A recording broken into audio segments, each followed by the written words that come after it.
बिस्मिल्लाहिर्रहमानिर्रहीम, अस्सलाम वालेकुम। वेस्ट बैंक में इस्राएली फौज एक ब्रूटल क्रैकडाउन कर रही है क्योंकि वहां भी गजा के हमास की तरह एक बहुत बड़ी फौज बन रही है।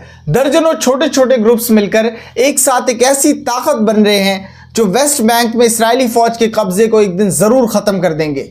ये फौजें फलस्तीन को फिर से 1987 के इंतिफाडा के दौर में ले जाएंगी। इस वीडियो में हम समझेंगे कि कैसे हमास की जीत ने दुनिया भर के 1.5 करोड़ फलस्तीनियों में फिर से आज़ादी की लहर दौड़ा दी है और उनसे इंस्पायर होकर वेस्ट बैंक में भी गजा की तरह आर्म्ड ग्रुप्स बन रहे हैं और कैसे धीरे धीरे करके ये फौज बनाकर फलस्तीन को आज़ाद करने का आइडिया पूरे फलस्तीन में फैल रहा है। 19 जनवरी सन 2025 इसराइल हमास सीज़फायर इफेक्ट में आता है, लेकिन उससे 4 दिन पहले 15 जनवरी से ही इसराइली आर्मी को जब ये समझ में आ गया था कि अब इसराइल और हमास के बीच में सीज़फायर कंफर्म हो चुका है, तो उन्होंने वेस्ट बैंक में एक ब्रूटल ऑपरेशन की शुरुआत की। उसके बाद से लेकर आज तक इसराइल वेस्ट बैंक पर बहुत से रिस्ट्रिक्शंस लगा रहा है और आए दिन सिविलियंस के ऊपर क्रैकडाउन कर रहा है।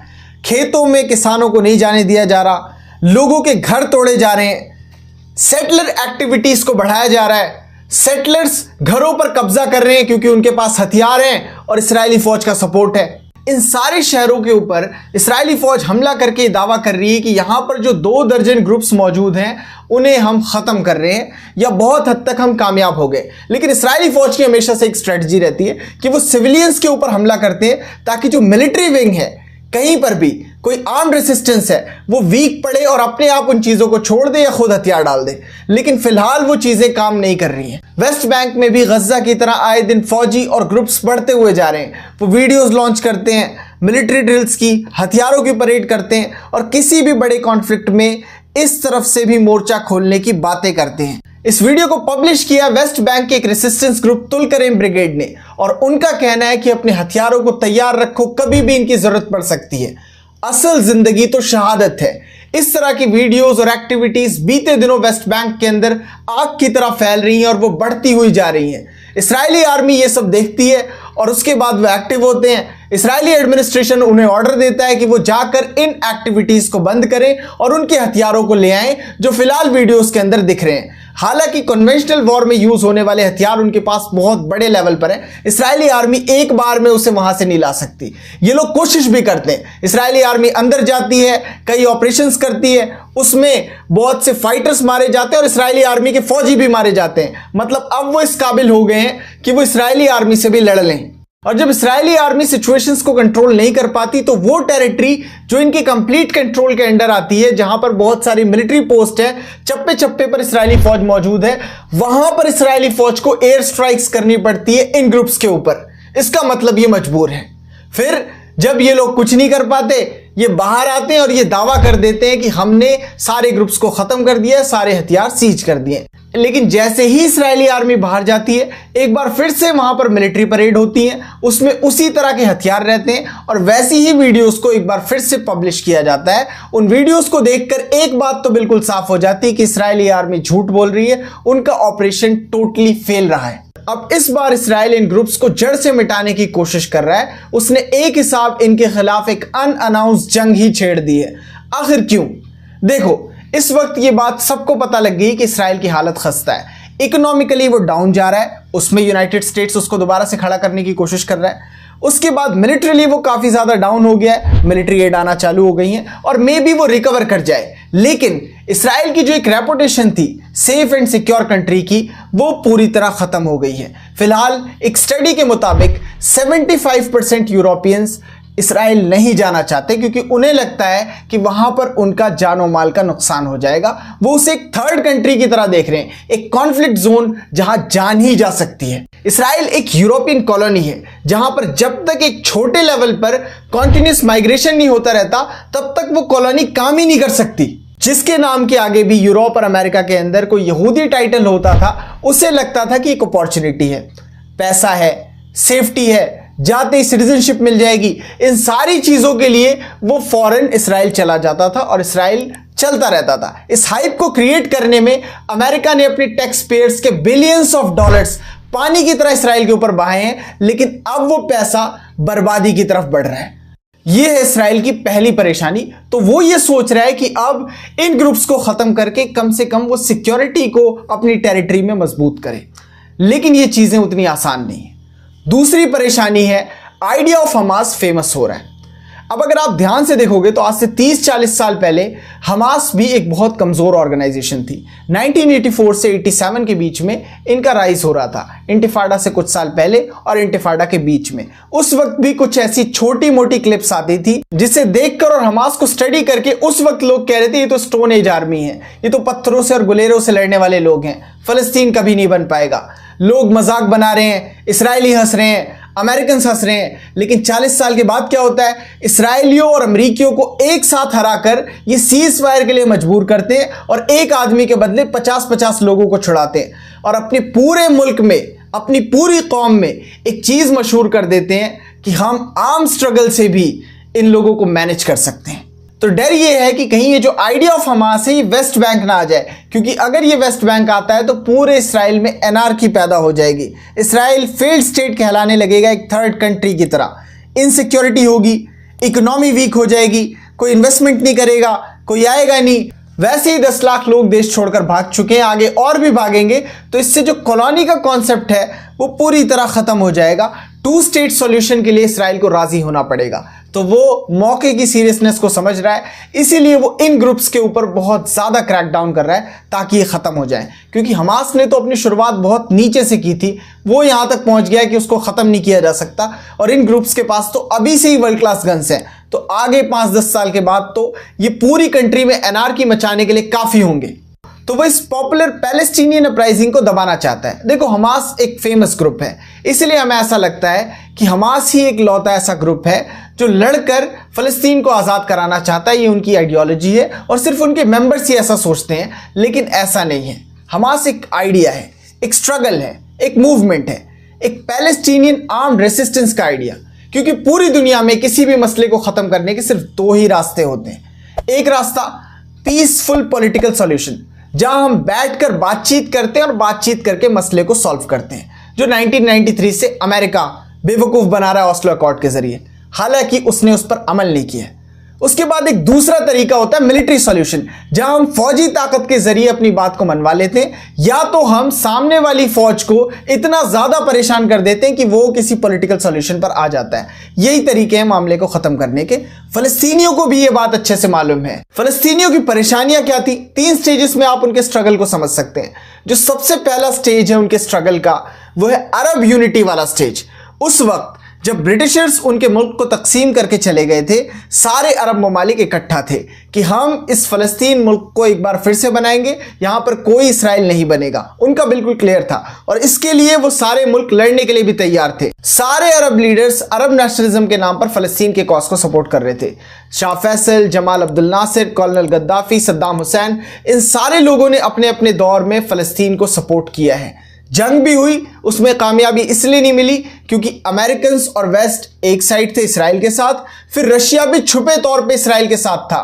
वो नहीं चाहता था कि इसराइल खत्म हो जाए, क्योंकि इसराइल खत्म होता तो सबसे ज्यादा यहूदियों का इन्फ्लक्स दोबारा से उसके मुल्क में होता।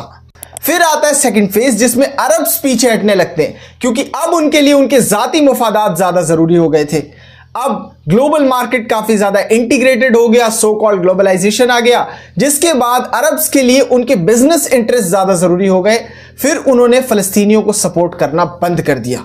एक हिसाब उनके लिए वेस्ट और वेस्टर्न मार्केट ज्यादा इंपॉर्टेंट हो गया। मतलब 1967 की जंग वो आखिरी जंग थी जो फलस्तीन के लिए लड़ी गई है, क्योंकि उससे अगली जंग यौम किपुर वॉर 1973 वो मिस्र ने महज अपने लिए लड़ी। उन्होंने अपनी टेरिटरी को लिबरेट कराया, इसराइलियों को हराया, फिर डील करके चुप हो गए। पैलेस्टीनियन कॉज को उन्होंने ऐसे ही छोड़ दिया। उसके बाद 75 में फिर से शाह फैसल स्ट्रगल की बात करते हैं, जंग की बात करते हैं, लेकिन उन्हें शहीद कर दिया जाता है। शाह फैसल के जाने के कुछ साल के बाद फलस्तीनी इस बात को समझ गए थे कि अब उनके लिए बोलने वाले तो बहुत हैं, लेकिन लड़ने वाला कोई नहीं है।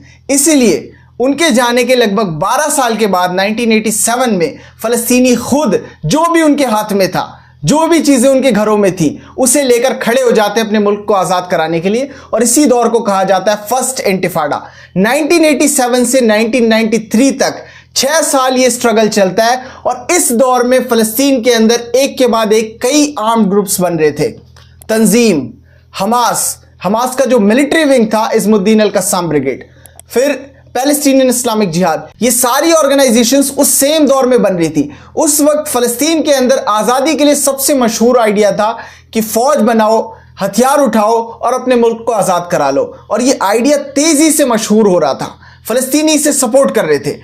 वो इजरायली फ़ौज जिसके पास आज की तरह उस वक्त भी वेस्ट का सपोर्ट था, वेल इक्विप्ड थे ये, और इतनी बड़ी आर्मी थी, लेकिन फिर भी ये आर्मी उस आइडिया को नहीं रोक पा रही थी। तभी जब सब कुछ ठीक चल रहा था, यूनाइटेड स्टेट्स, इसराइल के पॉलिटिकल फादर एक चाल चलते हैं। अमेरिका ने देखा कि फ़लस्तीन के अंदर सबसे पुरानी ऑर्गेनाइजेशन कौन सी है, PLO, पैलेस्टीनियन लिबरेशन ऑर्गेनाइजेशन। उसने इस ऑर्गेनाइजेशन को हाईजैक कर लिया। पहला स्टेप, इसके जितने भी लीडर्स थे उन सबको अपना पपेट बना लिया। दूसरा स्टेप, फिर इन्होंने उस ऑर्गेनाइजेशन के अंदर बहुत सी पपेट ऑर्गेनाइजेशंस बना दी जो कि यूनाइटेड स्टेट्स के लिए काम करती थी। फिर जितने भी लीडर्स को ये इलेक्ट करते थे PLO के लिए, उन्हें इंटरनेशनल लेजिटिमेसी दे दी, PLO को इंटरनेशनल लेजिटिमेसी दे दी। इससे क्या हुआ कि फ़लस्तीन के जितने भी डिसीजंस थे वो सारे ये लोग लेकर आगे देंगे, और उनकी स्क्रिप्ट कौन देगा, यूनाइटेड स्टेट्स। मतलब कि फ़लस्तीन पर इनका कंप्लीट कंट्रोल हो गया था। यानी कि जो PLO बोलेगी वही बात इंटरनेशनली रिकॉग्नाइज्ड है और वही फ़लस्तीन का मौक़िफ़ माना जाएगा। उनके अलावा अगर कोई ऑर्गेनाइजेशन फ़लस्तीन के लिए बोलती है तो उसे माना जाएगा आतंकवादी गुट। जो अमेरिका के साथ है वो ठीक है और जो अमेरिका के खिलाफ है वो गलत है। ये यूनाइटेड स्टेट्स की नई थ्योरी थी फ़लस्तीन को लेकर। इसके बाद इसने PLO के ज़रिए एक नैरेटिव आगे बढ़ाया कि हम सब मिलकर बैठकर बातचीत करेंगे। इसराइल एक साइड है, फ़लस्तीन एक साइड है, इसराइल के पास लीडर हैं, फ़लस्तीनियों के पास लीडर हैं, आओ साथ में बैठकर मामला ख़त्म करते हैं ऑस्लो अकॉर्ड के ज़रिए। 32 साल हो चुके हैं, मसला सॉल्व नहीं हुआ।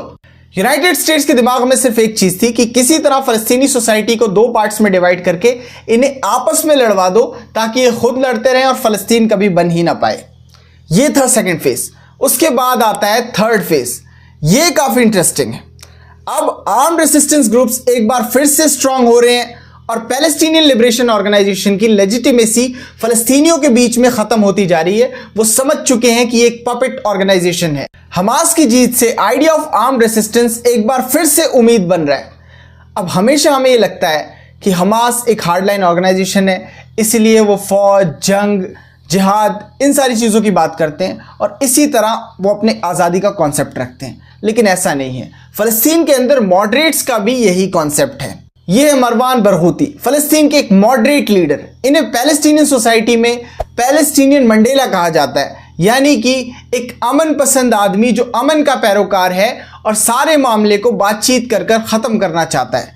फ़लस्तीनी सोसाइटी में काफ़ी ज़्यादा फेमस है। इनके बहुत सारे थॉट्स से खुद फ़लस्तीनी और हमास जैसी ऑर्गेनाइजेशंस एग्री नहीं करती, क्योंकि वो आइडियाज़ इस तरह के हैं जो पैलेस्टीनियन स्टेट के कॉन्सेप्ट को वीक करेंगे। लेकिन उसके बावजूद भी ये फेमस हैं और इनके अंदर एक बहुत बड़ी खूबी है, वो ये कि ये आदमी ईमानदार है और इसी ईमानदारी की वजह से ये अपनी सोसाइटी में फेमस हैं।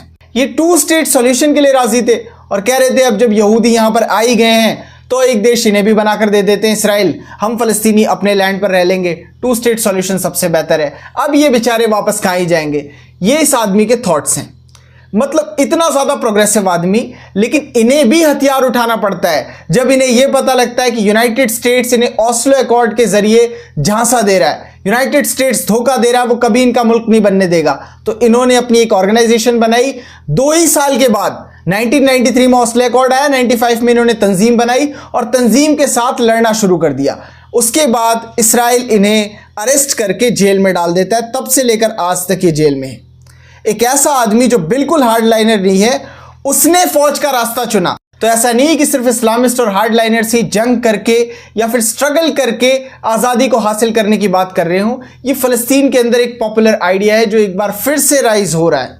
मैं मारवान के आइडियाज़ से बिल्कुल भी एग्री नहीं करता, लेकिन मैंने उनका एग्जाम्पल यहाँ इसीलिए दिया है ताकि जो मॉडरेट्स हैं, जिन्होंने अपने दिमाग में फितूर पाल रखा है कि लड़ाई सिर्फ हार्डलाइनर्स की तरफ से है, वरना इसराइल और अमेरिका तो अब तक मामला सेटल कर लेते, तो नहीं, ऐसा बिल्कुल नहीं है। हमास की सक्सेस के बाद फ़लस्तीन एक बार फिर से इंतिफाडा के दौर में जा सकता है, इसके चांसेस बहुत ज़्यादा हैं। अब आप सोचेंगे इससे क्या ही फ़र्क पड़ेगा, इसराइल तो इसको कंट्रोल कर ही लेगा। तो इसे कंट्रोल करना इतना आसान काम नहीं है, ये जंग से ज़्यादा मुश्किल है, क्योंकि फ़लस्तीनी बहुत ज़्यादा हैं। अकेले वेस्ट बैंक में ही 33 लाख फ़लस्तीनी हैं, 24 लाख फ़लस्तीनी गज़ा में हैं, 20 लाख से ज़्यादा फ़लस्तीनी इसराइल के अंदर हैं, मतलब अगर आप पुराने फ़लस्तीन की ज़मीन को एक बार फिर से यूनाइट करते हैं तो इसमें टोटल आबादी 77 लाख हो जाएगी। उसके बाद फ़लस्तीन से जिन लोगों को पलायन करके मजबूरन दूसरे मुल्कों में जाना पड़ा था, वो लोग जो आस पड़ोस के मुल्कों में सालों से रह रहे हैं, उनकी आबादी को टोटल कर दिया जाए तो ये टोटल 43 लाख पैलेस्टीनियंस हो जाएंगे। इसका मतलब 1,30,00,000 फ़लस्तीनी इस आसपास के रीजन में ही रहते हैं। इन्हें दुनिया की कोई ताकत इग्नोर नहीं कर सकती। ये कभी ना कभी अपना हक लेकर रहेंगे।